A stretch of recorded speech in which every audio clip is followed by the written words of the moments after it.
Halo majikan, Assalamualaikum, welcome back lagi di teman cerita. Yang mana ini adalah segmen membacakan kiriman dari teman-teman semua via email ya. Pokoknya mau kirim-kirim ceritanya via email bisa langsung email di bawah ini aja. Ya kita jelasin dulu, siapa tahu kan ada penonton baru nih. Yang mana cerita hari ini tuh membuat gue pas baca tuh terdiam. Perasaan tuh kayak campur aduk dibuatnya sampai terkadang ini gue mikir ya. Teman cerita ini kan awalnya tujuannya buat sharing-sharing pengalaman horor yang seram-seram dari orang-orang kan ya. Tapi lama-lama ternyata di balik cerita-cerita horor yang kalian kirim, gue juga banyak sekali tuh mendapatkan cerita-cerita kehidupan yang bikin nyes begitu kayak tertampar aja gitu bawaan sampai habis tuh suara kita. Bener-bener kehidupan orang lain tuh kita nggak pernah tahu ya. Maksudnya kadang nih saat kita lagi ngerasa down banget dengan kehidupan sendiri nih, ternyata ada orang lain yang cerita hidupnya lebih gila lagi. Makanya Mbak Bu nih mau berterima kasih buat para majikan atau teman-teman semua yang udah mau berbagi ceritanya. Dan teman-teman juga udah nontonin nih, saling komen gitu kan, support, menguatkan satu sama lain. Karena ya satu hal yang gue sadari nih, terkadang kita kalau emang lagi ngerasa kayak nggak punya siapa-siapa, dukungan atau support dari orang lain yang sebenarnya kita nggak kenal ya, kayak kalian nih komen-komen segala macam kan kita nggak pernah ketemu secara langsung gitu, tapi bisa membantu untuk menguatkan. Jadi jangan berhenti menjadi orang baik ya majikannya. Lah kayak orang bener aja kita ngomong nih pembukaannya. Udah langsung aja kita baca yang kiriman email dari teman kita namanya Amanda, atau biasa dipanggil dengan Manda katanya. Ya berasa Amanda Manopo lu. Bercanda ya Manda ya. Disclaimer aja pokoknya nih, I love Amanda setelah membaca emailnya. Jadi kejadiannya ini dibilang udah lama ya, iya udah lama. Tapi rasanya seperti baru kemarin karena masih membekas di pikiran dan hatinya hingga saat ini katanya. Sampai saat ini pun Amanda itu masih mencoba untuk berdamai. Tepatnya di tahun 2016, di mana waktu itu umur Amanda berusia 26 tahun, dia merasa kayak kok karirnya di kantor tuh gitu-gitu aja atau bisa dibilang stuck. Waktu itu Amanda bekerja di salah satu perusahaan gas. Ya sama kayak kita nih, subscribernya kagak naik-naik gitu kan, berasa stuck gitu. Jadi kita agak nge-feel Amanda juga begitu ya. Makanya kalian belum subscribe, klik subscribe begitu jadi orang baik. Terima kasih. Ya tapi waktu itu si Amanda bukan YouTuber ya, dia bekerja di salah satu perusahaan gas. Yang mana untuk masalah gaji sebenarnya terbilang cukup pada saat itu. Namun Amanda yang merupakan seorang yang bisa dibilang ya katanya tuh cukup ambisius. Dia merasa kok karirnya dia kayak nggak naik-naik gitu jabatannya, nggak dapet promosi istilahnya. Sedangkan teman-teman seumurannya itu udah ada yang jadi manajer muda ya. Pokoknya Amanda ini merasa kalah saing gitu loh. Lagi-lagi kita juga pernah berada di posisinya Amanda gitu waktu di tempat kerja nih, kayak merasa aduh teman-teman gue udah jadi ini, udah jadi itu begitu, kok kita masih gini-gini aja. Nah Amanda ini sendiri tuh 2 orang bersaudara. Dia punya kakak laki-laki yang karirnya jauh lebih bagus ketimbang dia. Ya pokoknya tadi Amanda merasa kayaknya ada yang salah nih sama kerjaannya atau sama dirinya mungkin. Biasa manusia kan selalu mengeluh gitu ya, tidak pernah puas. By the way, kakaknya Amanda yang laki-laki tadi itu namanya Kak Aska, yang sudah berkeluarga, maksudnya udah punya istri dan pindah gitu keluar dari rumah, tinggal di apartemen. Sedangkan kalau Amanda ya masih tinggal bersama orang tuanya tuh. Dia juga belum punya pasangan, tepatnya memang baru putus karena ya putusnya katanya nggak cocok aja gitu, jadi baik-baik ya. Ayahnya Amanda itu adalah pensiunan dokter dan mamanya ibu rumah tangga. Yang pada waktu 2016 itu mamanya nih sakit ceritanya, dimana punya riwayat hipertensi. Tapi karena tadi ayahnya adalah dokter ya walaupun udah pensiunan, ya akhirnya dirawat aja sama sang ayah tuh. Jadi segala macam obat-obatan tuh dikontrolnya sama ayah. Di sini Amanda ini memang nggak terlalu tahu banget lah tentang penyakit ibunya karena sudah dipercayakan kepada ayahnya aja atau ayahnya dokter. Pokoknya Amanda ini fokus ke karirnya banget lah pada saat itu. Bahkan ada saat dimana si Amanda ini tuh dandan abis-abisan gengs. Beli baju yang modis gitu kan biar tampak selalu on, tampak cantik kalau ke kantor. Kenapa? Karena setelah dia telah lagi di kantornya itu kok yang pada naik jabatan yang penampilannya emang pada lebih cantik-cantik, lebih modis gitu loh. Tapi kalau dari segi kerjaan bisa dibilang sebenarnya bodoh. Lah si Amanda di perusahaan gas itu kerjanya di bagian audit. Yang kayak ngelutek aja sebenarnya data-data di kertas sama di laptop. Ngapain harus bagus dan dananya, orang dia nggak ketemu orang. Yang penting kan kalau audit tuh otak sama kerjanya bener ya. Namun ternyata di dunia kerja memang ada tuh yang namanya beauty privilege. Buktinya naik pangkat duluan tuh yang satu angkatan sama si Amanda ada namanya Tika. Memang cantik dan modis gitu ya. Padahal kalau masalah kerjaan mah selalu bagusan Amanda kok. Pokoknya waktu zaman-zaman itu tau-tau si Amanda nih semacam kayak berubah jadi orang lain gitu yang bukan jati dirinya. Maksain dandan gitu kan, pakai pakaian yang sebenarnya bukan dia banget lah. Ayahnya ini udah sempat protes kayak, kamu ngapain ke kantor pakai baju-baju ketat begitu? Mau ngaudit apa mau ke mall? Ya kalau dipikir-pikir lagi saat ini ya menurut Amanda tuh kayaknya orang lain waktu itu juga akan berpikiran hal yang sama dengan ayahnya. Abisnya kayak emang too much banget gitu ya pakainya si Manda nih ya. Manda kan melakukan itu demi menjilat atasannya agar naik jabatan. Sampai-sampai si mamanya juga sempat bilang kalau seharusnya Manda tuh udah waktunya pakai jilbab, bukannya malah makin kebuka-buka gitu pakaiannya, pakai roknya mini gitu kan. Nanti dosanya ditanggung sama ayah dan mama loh. Cuma si Manda dengar omongan begitu macam kayak anak yang gerah aja dengar cuapan omongan orang tua. Udah nih waktu berjalan hingga gak ada angin, gak ada hujan. Tahu-tahu si mama minta ditemenin buat pergi umroh, gengs. Kayak random banget gitu. Si Manda aja dengarnya juga kayak, hah?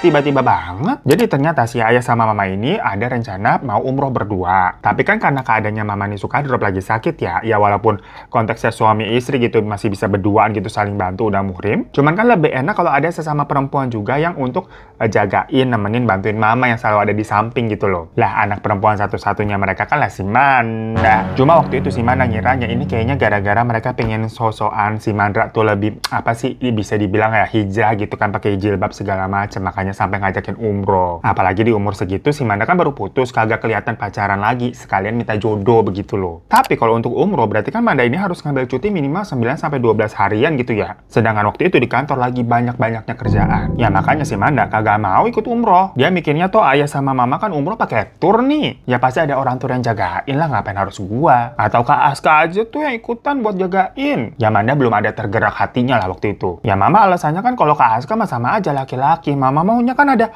sama-sama perempuan. Namun tetap aja ujung-ujungnya si Manda ya lebih milih kerjaan. Dan saat itu ada kata-kata dari ayah yang sampai sekarang nih katanya Manda inget banget. Kalau ngajar kerjaan itu nggak pernah ada habisnya. Tapi kalau ngajar ibadah ada habisnya. Karena kalau kita nggak ada di dunia lagi nih, ya udah selesai lah ibadah kita. Cuman pada saat itu ya kita ngomonginnya kan pada saat itu tuh Manda dengar kalimat tersebut cuma macam jangan orang tua lagi ngomelin anaknya karena si ayah ngomongnya emang nadanya setengah ngomel.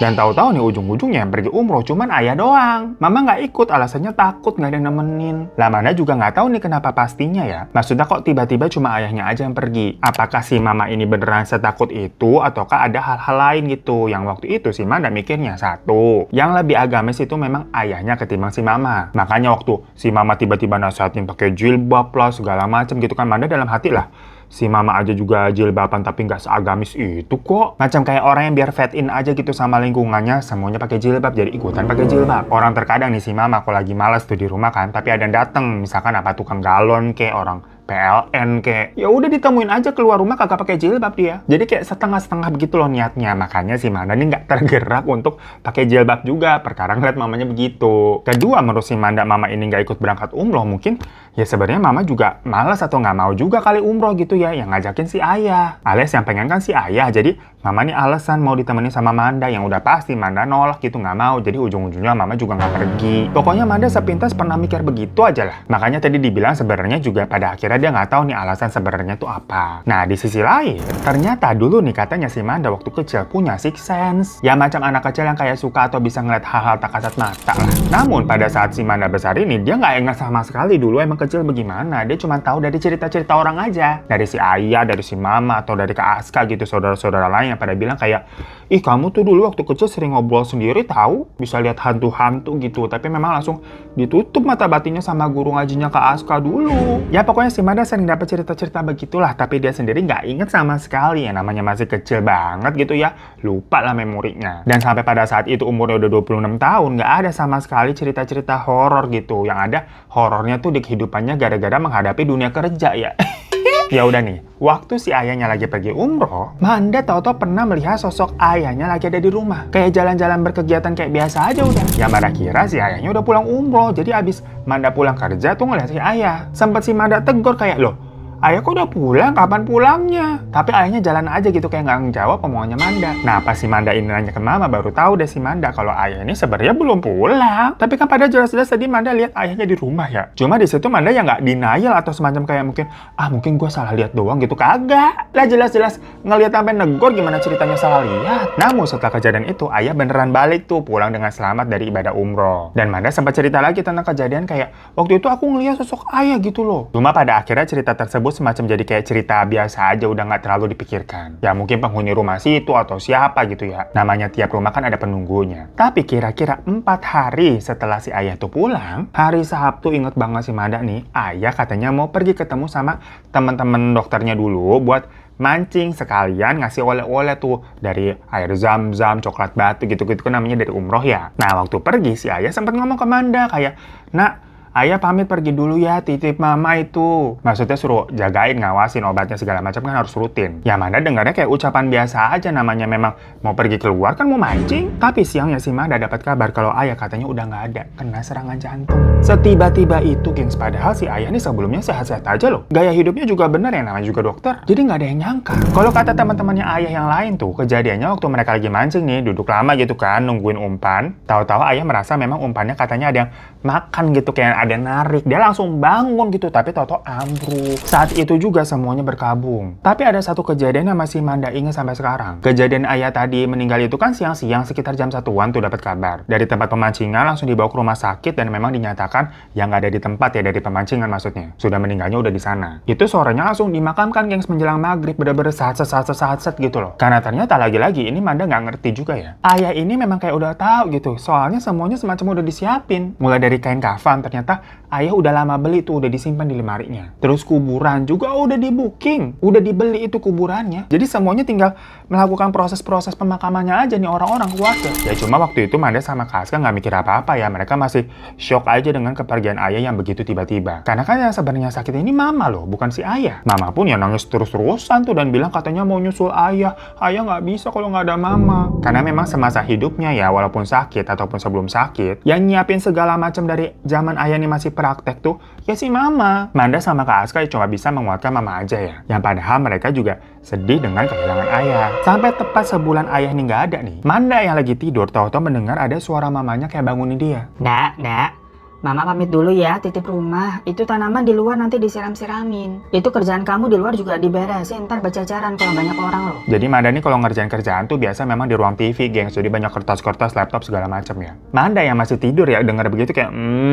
gitu aja, emang biasa udah. Si mamanya ini kalau pagi-pagi suka apa ya, ngomel, nyerocos gitu, bangunin pagi buat si Manda berangkat kerja. Hari-hari ya begitu, belum connect nih otaknya nih. Sampai alarm HP-nya nyala tuh, dilihat jam 6. Emang jam biasa si Manda bangun gitu kan, nyetel alarm jam 6. Baru ngeh tuh dia. Tadi si mama mau pergi kemana pagi-pagi banget, berarti kan tumben-tumbennya. Si Manda aja baru melek jam 6. Ya udah, tapi dari situ dia langsung mandi, dandan segala macam, siap-siap. Terus ngerapihin kertas-kertas kerjaannya tuh yang ada di ruang TV. Habis itu mau berangkat. Nah biasanya ritual sebelum berangkat nih, si Manda sarapan dulu tuh di meja makan. Yang padahal biasanya si mama nih selalu nyiapin yang namanya teh anget atau roti gitu, nasi uduk, pokoknya buat sarapan. Tapi pagi itu tuh nggak ada. Manda mikir, oh mungkin gara-gara tadi si mama buru-buru mau pergi, ya nggak tahu pergi kemana sih, jadi sampai nggak nyiapin sarapan. Tapi pas si Manda mau keluar, dilihat, loh kok sendalnya mama masih ada di teras nih, sama pagar keadaannya juga masih digembok dari dalam. Katanya si mama pergi, kok sendalnya masih ada. Sama Manda dicek lagi ke dalam, ke kamar mamanya tuh. Yang pas dibuka, mamanya sudah terbaring di lantai. Dan pas dipegang, badannya udah dingin. Manda panik minta tolong ke tetangga-tetangga. Tapi ternyata di situ mama dibilang udah nggak ada. Sampai sekarang si Manda juga nggak tahu nih, suara mama yang dia dengar pagi-pagi itu beneran suara mama yang mau pergi ke suatu tempat yang nggak tahu kemana ya, atau suara mama yang sebenarnya pamit gitu untuk meninggalkan Manda selamanya. Karena Manda aja malah kan tadi jam 6 pagi. Dia dengar suara mamanya itu kan berarti sebelum jam 6. Gak pernah-pernahnya si mama keluar sepagi-pagi itu. Ya misalkan kalau memang mama keluar sepagi itu ya cuman buat beli makan sarapan gitu di warung depan atau ada orang yang jualan lewat. Tapi kan Manda ingat banget kalimatnya, mama tuh katanya titip rumah, siramin tanaman, rapiin kerjaan di ruang tengah. Maksudnya itu adalah kalimat kayak orang yang mau pergi kemana gitu yang jauh gitu, mungkin seharian ya. Bukan cuma pergi ke depan beli sarapan. Dan pas Manda nemuin mamanya di kamar, mamanya itu masih pakai dasar rumah, gengs. Jadi bukan mau pergi kemana begitu loh. Ya Manda kan langsung keinget ya sama kalimat ayahnya yang terakhir juga pamit pergi. Tapi kalau ayahnya kan beber secara sadar, Manda tahu emang ayahnya pamit nih gitu kan, mau pergi mancing. Sedangkan kalau si mamanya, Manda nih keadaannya setengah sadar lagi tidur. Hari itu pokoknya Manda nggak jadi ke kantor, rumah langsung rame orang yang pada bantuin untuk proses pemakaman si mama tuh setelah zuhur. Jadi kayak ayah juga saset-saset gitu loh. Yang bikin Manda merinding nih, ya merindingnya bukan yang serem-serem gimana-gimana ya. Jadi suara mama pagi-pagi itu kan nyuruh Manda rapihin kerjaannya di ruang TV, takut berceceran kalau banyak orang. Yang ternyata hari itu beneran banyak orang datang, gengs, untuk melayat. Dan sebelumnya waktu ayah meninggal, itu kan pesan tanah tuh si ayah tuh. Ternyata pesannya 2 tuh, emang 1 buat mama sebelah-sebelahan. Ya bener-bener Allahualam lah ya. Manda bener-bener nggak tahu sama sekali tentang ini. Maksudnya si ayah udah pesan kuburan dan sebagainya tuh udah tahu atau gimana. Mungkin firasat atau apa ya nggak tahu. Ya awalnya Manda berpikir nih kalau yang namanya kehidupan nih pasti kan ada kematian gitu ya. Dia pikir dia kuat untuk menghadapi ini semua. Tapi ternyata Tidak, dia tidak siap dengan semua ini. Ditinggal ayah dan mama dalam waktu yang sangat berdekatan, yang mana di awal nih Manda masih merasa kayak denial. Ini tuh mimpi atau beneran atau gimana sih? Kok nggak ada tanda-tanda, seketika aja dia jadi yatim piatu. Mendadak rumah ini menjadi sepi. Manda sendirian. Kak Aska udah nyuruh Manda nih untuk tinggal sama dia tuh di apartemennya, tapi Manda emang nggak mau karena alasannya ya kantornya lebih jauh. Dan untuk mendistraksi pikirannya itu, Manda kerja terus sampai lembur-lembur. Tapi entah kenapa nih secara tiba-tiba dia suka nangis dan merasa kayak sesak gitu sampai tangannya gemeteran. Padahal nggak ada trigger apa-apa loh. Kayak dia lagi ngetik gitu kan, tau-tau dada ini rasanya sesak gitu, kayak sedih aja pengen nangis gitu, macam orang PMS yang moodnya swing tapi ini tuh ekstrim. Atasannya di kantor aja sampai udah nyuruh si Manda buat ambil cuti, tapi Manda yang nggak mau karena dia memang sengaja tuh menyibukkan dirinya untuk mendistraksi pikirannya atas kehilangan ayah sama mamanya. Sampai ada satu waktu nih pas lagi meeting tuh si Manda bengong, dia lupa sih dia mikirin apa gitu, jadi kayak ngawang aja gitu bengong, sementara tim yang lain tuh ngebahas kerjaan. Tahu-tahu dia kayak ngeblank gitu, terus bangun-bangun dia udah dari rumah sakit. Anda benar-benar nggak inget tahu-tahu kenapa dia bisa di sana. Yang kata teman-temannya setim nih, si Manda tahu-tahu nangis gitu terus pingsan. Sampai dikira awalnya kesurupan, tapi akhirnya dibawa ke rumah sakit karena kebetulan memang letak kantornya itu tuh ada di deket rumah sakit banget. Nah, di rumah sakit itu pula si Manda diarahkan ke bagian psikologi. Yang ternyata setelah mengikuti beberapa proses tuh, dia itu didiagnosa mengalami depresi. Yang mana emosinya memang tidak bisa terluapkan dengan benar dan pada tempatnya. Karena ada hal-hal yang memang Manda denial nih atas kematian orang tuanya. Dimana sebenarnya ya dia bener sangat sedih dan kehilangan. Tapi waktu kejadian tuh, waktu meninggalnya ayah sama mama, si Manda ini tuh nggak nangis yang sejadi-jadinya gimana-gimana banget. Karena kan kejadiannya cepat ya. Yang ada Manda panik dalam mempersiapkan segalanya gitu untuk pemakaman. Apalagi waktu kejadian mama ya, dia yang nemuin mama tergeletak gitu kan. Hari itu juga panik gitu, ngubungin tetangga, ngubungin tenda, segala macem. Jadi nggak ada waktu untuk nangis. Sampai dia mempertanyakan perasaannya, kok gua nggak nangis, apa gua nggak sayang sama orang tua gua ya? Tapi ternyata hal yang sebenarnya dia benar-benar merasa kehilangan dan sangat sedih. Karena jika ditarik ulur tuh sebenarnya dia mengejar karir itu ya karena dia ingin membuat bangga orang tuanya. Dia nggak mau diajak umroh karena dia merasa dia belum bisa membiayai kedua orang tuanya dengan uangnya sendiri untuk umroh. Manda nih pengennya ya dia yang membiayai ayah sama mama untuk pergi. Tapi kan kejadian waktu itu tahu-tahu ayah sama mama udah punya rencana gitu yang mana mereka ini ngajak si Manda dengan biaya mereka pula. Makanya si Manda nggak mau dengan alasan macam-macam karena memang lebih memilih ngejar karir ya, kerjanya lagi banyak di kantor. Buat balik ke poin pertama ya biar orang tuanya bangga kalau nanti si Manda ini bisa naik jabatan, udah punya uang gitu loh. Muter aja gitu loh maksudnya. Namun karena dia begitu kan mama jadi nggak berangkat umroh karena nggak ada teman perempuan untuk jagain. Nah di situ makanya si Manda ini makin merasa bersalah. Tapi dia pendem lah istilahnya, kayak nggak mau mengakui. Sampai akhirnya saat ayah sama mama udah nggak ada, sekarang dia kerja sampai lembur. Untuk apa? Untuk siapa? Semuanya dilakukan hanya untuk mendistraksi kenyataan kalau dia sudah gagal menjadi anak. Karena jikapun nanti dia jabatannya naik ataupun sukses ya, orang tuanya juga nggak ada. Ya pokoknya banyak hal yang berkecamuk dalam pikirannya yang tadi dia pendem dan nggak mau diakui ya. Manda jadi sering bengong deh pada saat itu. Dan nggak jarang tiba-tiba ya udah nangis aja gitu, turun air matanya. Tapi nangisnya beber kejar gitu sampai susah ngestopnya. Sampai memang dia dikasih yang namanya obat antidepresan. Yang kalau abis minum itu rasanya badan memang jadi lebih rileks dan ngantuk. Nggak jarang efeknya sebelum dia tidur tuh, dia masih kayak suka ngeliat ayah dan ibunya beraktivitas di rumah kayak biasanya, abis itu dia tertidur. Singkat cerita nih, Kak Aska nih yang mungkin ngeliat adeknya tuh si Manda kayak orang stres, nenggak obat mulu gitu ya, lama-lama khawatir lah. Dia maksa Manda untuk tinggal bersama dia di apartemennya, seenggaknya istrinya Kak Aska nih bisa nemenin. Ya udah akhirnya pokoknya si Manda nurut aja kan, karena dia udah nggak bisa mikir nih. Di kantor pun bosnya itu maksa dia untuk ngambil cuti karena meresahkan. Maksudnya di kantor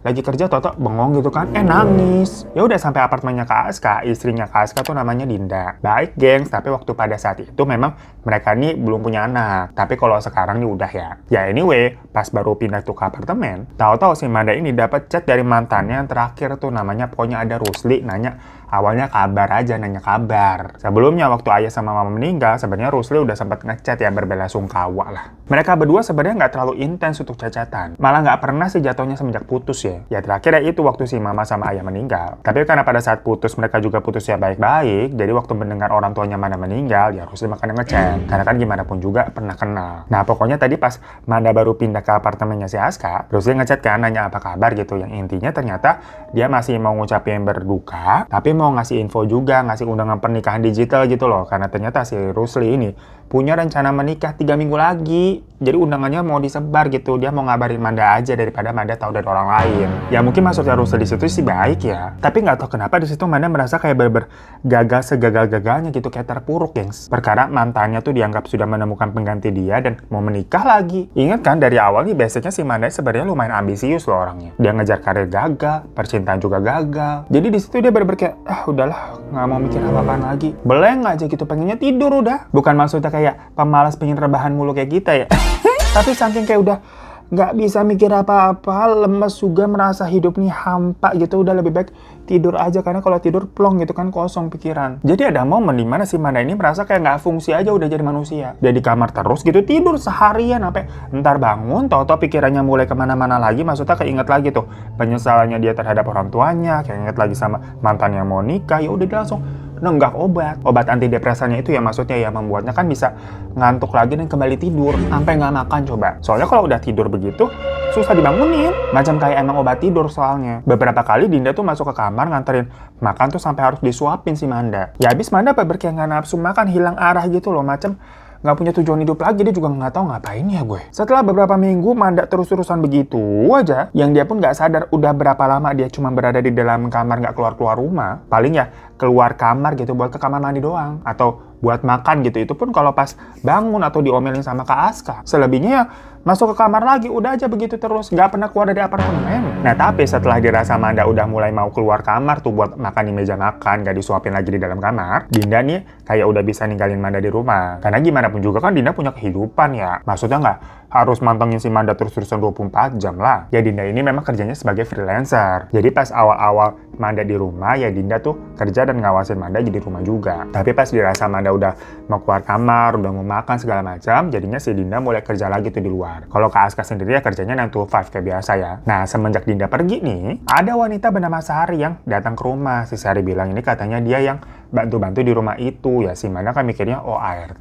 Jadi Sari ini datang memang kalau Dinda pergi aja. Yang Manda mikirnya paling ini selain buat bersih-bersih ya buat jagain dia. Umurannya kira-kira nggak jauh beda sama Manda. Badannya kurus, rambutnya hitam panjang tapi tampak kusam. Dan beberapa kali si Sari nih kalau datang gitu kan, si Manda suka ngeliat ada aja gitu luka memar-memar di tubuhnya. Entar ada di tangan, besok toto ada di pipi, pokoknya selalu ada aja. Ya sampai Manda tergerak untuk nanya, itu kenapa? Sari cerita kalau dia dipukulin sama suaminya galak gitu yang berujung curhat sampai nangis tuh si Sari. Entah kenapa sih Manda nih merasakan kesedihannya Sari, karena ya mungkin dia waktu itu lagi di fase sedih juga ya, jadinya match. Yang intinya Sari ini bilang hidupnya tersiksa karena si suaminya itu. Ya Manda bilang kan kenapa nggak cerai aja kalau memang tersiksa? Dan jawaban Sari adalah nggak bisa karena saya cinta sama dia. Lah tipe-tipe orang yang suka cari penyakit kali si Sari ya. Ya pokoknya semenjak kehadiran Sari nih, Manda merasa kalau dia punya teman yang senasib sama dia. Maksudnya vibes-nya sama-sama sedih aja bawaannya. Yang membuat Manda nih maksudnya merasa bukan menjadi satu-satunya orang atau sendirian yang paling sedih di dunia ini. Dimana ada orang lain juga yang punya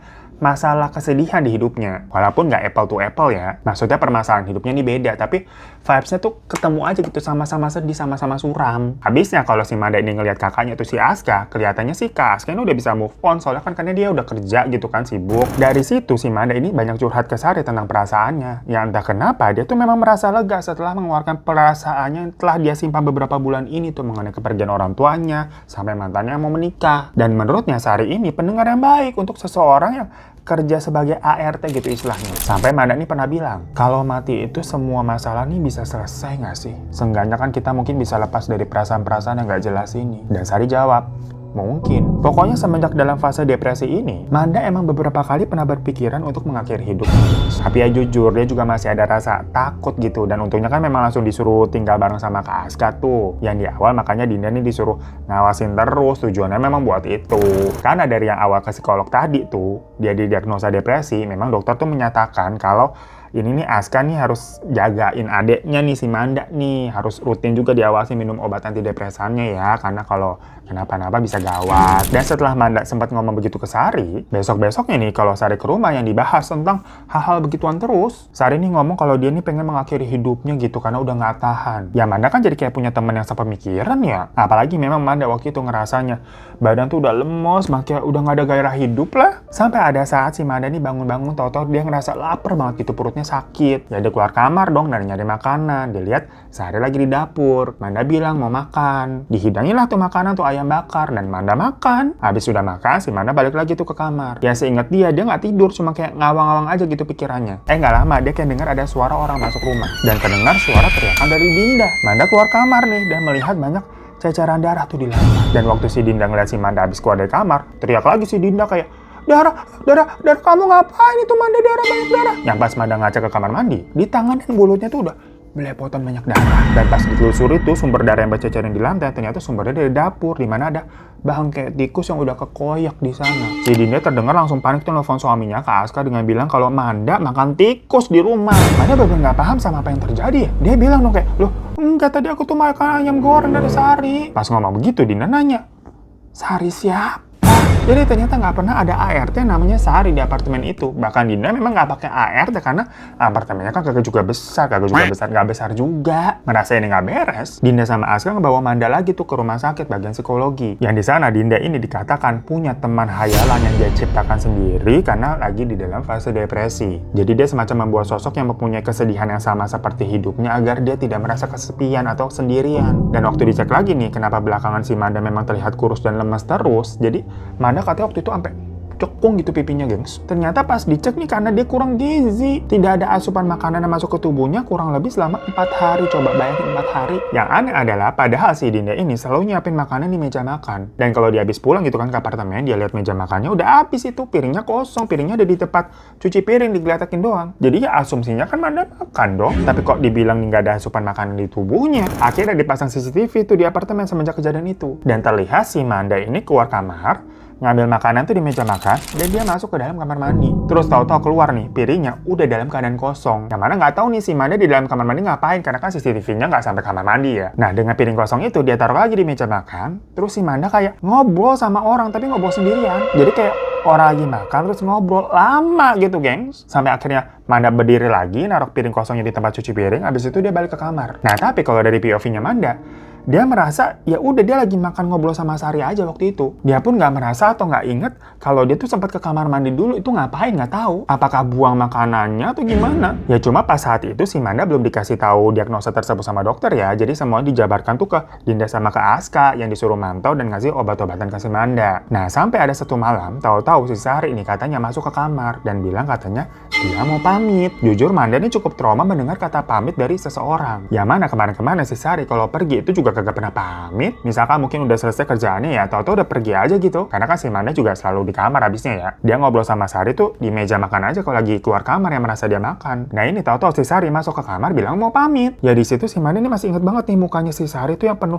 kesedihan dan kayak kalut. Dan di otaknya Manda sendiri dia masih trauma dengar kata pamit. Langsung ke recall tuh dan berpikiran kalau Sari jangan-jangan ini mau mati nih. Namun kayaknya mati secara sengaja karena kan sebelum-sebelumnya nih mereka nih ngomongin mau mengakhiri hidup terus. Di situ perasaannya Manda kayak sedih banget karena dia kayak merasa nggak punya upaya buat nyemangatin atau kayak menghalangi si Sari. Perkara dia sendiri pun juga lagi galut. Dan di situ si Manda nih muncul perasaan kalau dia akan ditinggalkan lagi. Dan dia nggak suka banget sama perasaan itu. Rasanya kayak aduh mau ikut juga lah, jangan tinggalin aku sendirian gitu gengs. Pokoknya Manda jadi ketrigger lah dengan kata pamit dan ditinggalkan. Abis Sari pergi nih keluar dari kamar, Manda langsung nyusul tuh keluar kamar. Dan dia melihat Sari tahu-tahu udah ada di balkon apartemennya dan loncat begitu aja. Manda teriak kan yang membuat Aska sama Dinda bangun, karena itu malam-malam loh. Manda pokoknya histeris tuh abis ngeliat si Sari tadi loncat. Tapi pas dicek dari balkon tuh ke bawah kagak ada apa-apaan. Ya cuma di situ kan posisinya si Dinda sama Aska udah dibilangin nih mengenai teman hayalan yang diciptakan sama Manda. Jadi Manda di situ hanya ditenangin dan dikasih obat. Pokoknya keadaan Manda ini bener-bener suram banget pada saat itu. Dia sampai ada pikiran juga buat ngikutin Sari untuk loncat tuh dari balkon. Sampai Dinda nih perlahan mulai ngajak Manda untuk mulai sholat. Tapi waktu itu maksudnya adalah biar hatinya Manda ini tenang, ada pegangan gitu bersara sama Tuhan. Bukannya yang gimana-gimana mistis si Sari ini siapa begitu, enggak ya. Karena untuk sisi medis kan udah dilakuin. Yang belum dilakukan adalah healing secara spiritualnya nih. Karena sebelumnya si Manda ini mungkin ngerasa hampa dan goyang itu karena nggak ada yang bisa dipegang gitu. Makanya ya pegang Tuhan yuk. Ya panjang pokoknya katanya prosesnya kala itu. Dan Manda juga nggak serta-merta bisa bersara sama Tuhan begitu aja. Karena di hati kecilnya masih ada yang namanya kemarahan. Kayak kok begini Tuhan, kok begitu Tuhan. Sampai ada satu kajian yang dia dengar, di mana Ustadz itu bilang kalau jangan menyembunyikan perasaanmu, jangan mengingkarinya. Dan jika kamu hilang arah, sapalah dirimu sendiri. Kirimkanlah Al-Fatihah untuk diri sendiri. Assalamualaikum Amanda, Assalamualaikum Amanda, Assalamualaikum Amanda. Dan sentuhlah dada kirimu dengan mengucapkan, Qadarullah, Alhamdulillah, ala kulli hal. Saya hadiahkan Al-Fatihah ini untuk diri sendiri, lahir dan batin. Ya Allah, jaga hambamu ini dalam jalan dan ridhomu. Tuntun dan selalu temani hamba melewati kehidupan ini sampai nanti saya bisa kembali lagi kepadamu. Dimana saat itu si Manda ini benar-benar merasakan sesuatu yang nggak bisa dijelasin ya. Ya karena ini hubungannya antara dia dan sang pencipta. Yang jelas hal itu tuh bertujuan untuk mendoakan dan menghadiahi diri sendiri dulu nih, untuk menghargai diri kita sendiri dulu. Karena setiap manusia itu tuh hidupnya berarti. Hidup kamu tuh berarti. Yang mana terkadang kita lupa untuk fokus ke diri sendiri dulu. Karena misalkan terkadang kita kalau berdoa nih mendoakan apa orang tua dulu, keluarga, dan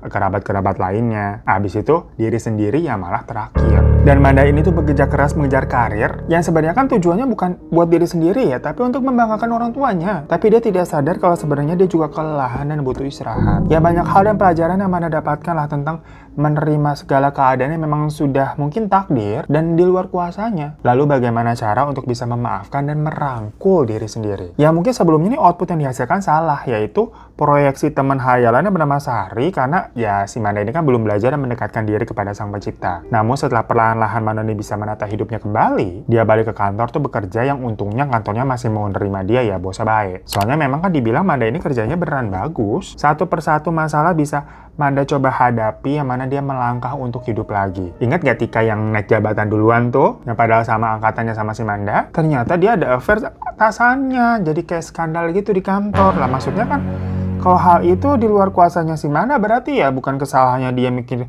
kerjaannya sebelumnya mungkin kurang atau dia kurang menarik. Lah saingannya berarti si Manda sama orang yang punya affair dengan atasan gitu ya udah pasti kegeser. Hingga akhirnya si Manda ini ada kesempatan dan rezeki untuk bisa pergi umroh. Yang mana memang pada saat itu masih dalam jalur proses spiritual healingnya. Dan ini mau beribadah di sana biar lebih dekat lagi lah di rumah Allah gitu ya. Dan membayar penyesalannya dulu di mana kan mama belum sempat umroh. Jadi di sini ternyata gue juga baru tahu satu hal guys, di mana ternyata kita bisa mengumrohkan orang yang sudah tiada gitu dengan melakukan namanya badal umroh. Di mana badal umroh itu adalah ibadah umroh yang dilakukan atas nama orang lain, termasuk orang yang sudah meninggal. Karena waktu itu ayah sudah sempat umroh, jadi si Manda ini melakukan badal umrohnya untuk mama. Awalnya dia melakukan umrohnya untuk diri sendiri dulu, baru setelahnya untuk mama yang udah nggak ada. Dan setelah itu dia cukup lega tuh, berharap ibadahnya bisa diterima untuk mamanya. Sampai setelah dia pulang nih dari umroh, ya udah hidup berjalan lagi. Ada sebuah cerita yang membuatnya kaget. Jadi Kak Aska sama Dinda ini bilang kalau ternyata di apartemen mereka dulunya memang ada penghuni yang namanya Sari yang loncat dari balkon karena suka dapat KDRT dari suaminya.